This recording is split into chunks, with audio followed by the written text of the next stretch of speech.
Hello, welcome to my channel successive government job. আমি তোমাদের Ismail sir. আজকে খুবই ইম্পর্টেন্ট কথা বলতে চলেছি, খুবই ইম্পর্টেন্ট, ভেরি ইম্পর্টেন্ট আজকে কথা বলতে চলেছি এসএসসি জিডি নিয়ে বিগ আপডেট। একদম 2023 সালের বিগ আপডেট এবং 2024 সালেরও বিগ আপডেট সর্বপ্রথম তোমাদের ইউটিউবে এই ঘোষণা তোমাদের সর্বপ্রথম বলতে চলেছি। চ্যানেলটি যদি অবশ্যই ভালো লাগে লাইক কমেন্ট শেয়ার করো এবং কথাগুলো পুরো মনোযোগ দিয়ে শোনো। তোমরা পুরো মনোযোগ দিয়ে কথাগুলো শোনো, কী বলতে চাইছি। এসএসসি জিডি 2023 সিট খালি আছে কতটা, আন্দোলন কবে থেকে শুরু হচ্ছে, কেন আন্দোলন করব সেই বিষয়ে আমরা বলছি। যারা 0.5 2023-এ যারা 2023-এ মেডিকেল পাস করার পর যারা ফাইনাল লিস্টে 0.5 বা 2 থেকে 3 নাম্বার বা 4 নম্বরে যারা ফেল করেছো, 2.5 থেকে শুরু করে যত নম্বর 3-4 পর্যন্ত যারা ফেল করেছো তাদের জন্য খুবই সুখবর আসতে চলে, খুবই সুখবর। কীভাবে সেই সুখবর আমরা সফলতা পাবো সেই বিষয়ে আমরা আজকে বলবো। সিট খালি রয়েছে, কালকে তোমাদের প্যানেলিস্ট থেকে বাদ দিয়েছে যারা ডোমিসিয়াল করেছিল, যারা ডোমিসিয়াল পুরো ভুল তথ্য যে টাকা দিয়ে ডোমিসিয়াল বার করেছিল, ইউপির ক্যান্ডিডেট বাংলা এসে পরীক্ষা দিয়েছিল, তাদেরকে কালকে খালি করা হয়েছে 3660টা মতো সিট খালি হয়েছে। 3660টা পশ্চিমবাংলার আছে 2000+ মনে আছে, পশ্চিমবাংলা 2000+ সিট খালি আছে।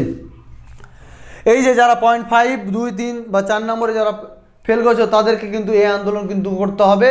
আন্দোলন কিন্তু তোমাদের আন্দোলন 2 থেকে 3 দিনই বা কালকে 2 থেকে 3 দিনের মধ্যে কিন্তু জানিয়েছি ডেট যে কবে আন্দোলন করছি। 2 থেকে 3 হাইকোর্টে আমরা কিন্তু এই কেস করতে যাচ্ছি, হাইকোর্টে কিন্তু এই কেসে আমরা জিতবো। এই কেসে যারা বারবার করেছে তারা 2023-এর ক্যান্ডিডেট রয়েছে তাদেরকে বলছি সবাইকে কিন্তু একমাস হতে হবে, কিন্তু না হলে এই আন্দোলন কিন্তু আমরা চালিয়ে যেতে পারবো না। যারা ফেল করেছো 0.5, 2, 3, 4 নম্বরে ফেল করছে তারা বারবার করে অনুরোধ করছি, সবকে রিকোয়েস্ট করছি কিন্তু এই হাইকোর্টে আমরা কেস করতে হবে। কেস করে অবশ্যই দেখবে কি অবশ্যই জিতবো এই কেসে, কেননা 3600+ সিট খালি রয়েছে।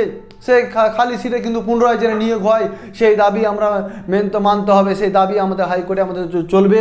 এই 2 থেকে 3 দিনের মধ্যে বা তোমার আপডেট দিয়েছি কবে ডেটটা হচ্ছে, বা যদি আজকে আমাদের আলোচনা করার কথা আছে, যদি হয়তো ফাইসালা হলেই আমরা তোমাদের রাত্রে জানিয়ে দিচ্ছি তোমাদের কবে ডেটটা পড়ছে। সেই ডেটে কিন্তু সবাইকে উপস্থিত হবে, হাইকোর্টে একমত হতে হবে। যারা বারবার করে বলছি 3600 সিট, পশ্চিমবাংলার 2000+ সিট খালি রয়েছে। এই সিট কিন্তু আমাদেরই সিট ছিল। যারা 0.5 একেন বারবার 0.21, অনেক ছেলে 0.21 বাদ গিয়েছে, ব্যর্থতা হয়েছে, তাদের বলছি সেই সুবর্ণ সুযোগ কিন্তু চলে এসছে। আবার কিন্তু সুযোগ এসছে যে এতটা ছেলে ক্যান্ডিডেট ডোমিসাইলের জন্য আমরা বিহারি বা ইউপি ছেলেবেলা ক্যান্ডিডেট এই পশ্চিমবাংলায় কী হয়েছে সিটগুলাকে খেয়ে নিচ্ছে। তারা যারা যোগ্য, যারা এসএসসি জিডি বিএসএ পাওয়ার যোগ্য তারা পাচ্ছে না, তারা কী হচ্ছে বিহারি বা ইউপির ছেলেবেলা দেখেছো। আরেকবার এবেকার যারা 2024-এর ক্যান্ডিডেট রয়েছে তাদেরকে বলছি তোমরা যে মাঠে ঢুকবে তারা মাঠে যেন এই ক্যান্ডিডেটগুলো না ঢুকে কিন্তু ঢুকলে কিন্তু এই সিটগুলো তোমাদের খালি হয়ে পড়ে থাকছে। পরে পুনরায় কিন্তু এই নিয়োগ করছে না। সেই নিয়োগের দাবিতে আমরা কিন্তু যাচ্ছি। আবার 2 থেকে 1 দিনের মধ্যে তোমাদের জানিয়ে দিচ্ছি যে এই দাবি কিন্তু পূরণ করতে হবে। যারা 0.5 হয়েছে তাদেরকে কিন্তু জয়েন করাতে হবে, এই দাবি মানতে হবে আমাদের।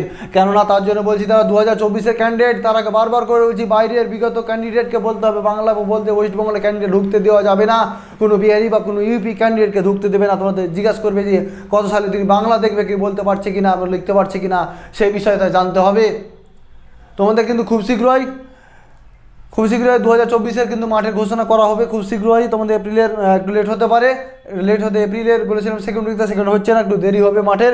এখন কোনো খবর আসেনি, খবর এলে তোমাদের জানিয়ে দেবো। তোমাদেরকে একটা অন্য কোনো বহিরাগত ক্যান্ডিডেটকে কিন্তু ঢুকাতে না দেওয়া হয়। এই যে 3600+ সিট, ভাবিও না 3600+ সিট, ওয়েস্টবেঙ্গল প্রায় 2000 বেশি সিট খালি আছে। 2000 সিট খালি মানে প্রায় 4 থেকে 5 নম্বর কমে যাবে 2005 থেকে। যারা বিএসএফ কত গিয়েছিলো, 69 পয়েন্ট কত গিয়েছিলো, এরকম একটা 69-21 কত গিয়েছিলো। এই যে 5-4 করে যদি নাম্বার কমে যায়, 4-5 করে যদি 2000 ক্যান্ডিডেট যদি ওয়েস্টবেঙ্গলের পুনরায় আবার নিয়োগ করা হয় তাহলে 5 থেকে 6 নম্বর কাট অফ মার্ক চলে যাবে। বেশি যাবে, কম যাবে না, প্রায় 62 এরকম কাট অফ মার্ক চলে যাবে। এসসি ওবিসির কাট নাম্বার 62 চলে যাবে। প্রত্যেকটা ক্যান্ডিডেট কিন্তু 4-5 করে নাম্বার কমে যাবে। তার জন্য বলছি এই আন্দোলন কিন্তু সবাই করবে। যারা এই নাম্বার ঠিকছে, যে 4-5 থাকছে নাম্বার আছে যে পেয়ে যাব, তারা অবশ্যই হাইকোর্টে আমরা কেস করার উদ্যোগ নিচ্ছি এবং ডেটটা তোমাদের অবশ্যই খুব শীঘ্রই জানা হবে, আজকে পারলে আজকে বা কালকেই তোমাদের অবশ্যই জানিয়ে দিচ্ছি। এই ভিডিওটাকে জোর কদমে শেয়ার করো, যে জানে ভালো লাগে লাইক কমেন্ট শেয়ার, দেখা হচ্ছে পরে ভিডিও। জয় হিন্দ, বন্দে মাতরম।